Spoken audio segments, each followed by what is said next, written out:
Kowuok Nairobi kawadhi nyaka Mombasa, jimoko abich nyoma kiutino ma nyoro toka pedha manyotim kod sirikand kaunti ma Mombasa pedha mar mageto kuonde toyo ngona kod uso math kawigo alago to koro ywak ni apedha no nyoti mataro mar chik. Kaluwore gi jo alago apedha no en achiel kuom yore mag rocho ahala margi. Wira ni apisas ma kaunti manyoti mapedha no nyoko keto e lela gigo manyogi choko e kinde manyogi timo pedha margi. Gimedo bende ni sirikand kaunti no osemedo ahinya osuru kato biro nino kokawo pachgi e wi meto makamago.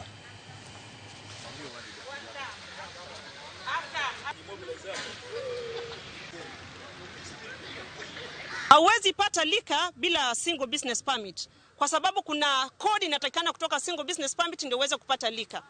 Walitumia taratibu gani? Na kuna agency ambayo inafaa kuwa pale ndio tuweze kupata ile stakabadhi. Polisi wakiwemo, nakada ikiwemo, public works na wengine wengi ndio uweze qualify kupata invoice. Kwa nini wanakimbilia kuokota pesa bila kufuata utaratibu? Sasa hivi unashangaa watu wanatoka usiku na giza wanaenda kuvunja baa za watu, biashara za watu wenye hawana hatia. Tunataka kusema hivi. Case iko kotini. It is only some few days na result ya case ama ruling ya case itoke.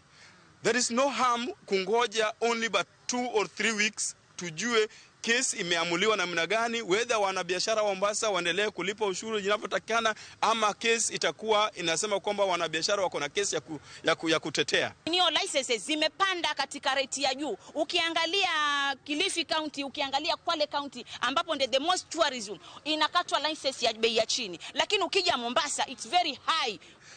The way national government behave ndio vile county ina behave. Kwa hivyo hapa ni mpatae na hatutakubaliana na masuala haya. What we want ni kuwa wale wahusika wote waliofanya masuala haya tuna record, tuna document, they must face the justice. Lazima wafikishwe mahakamani.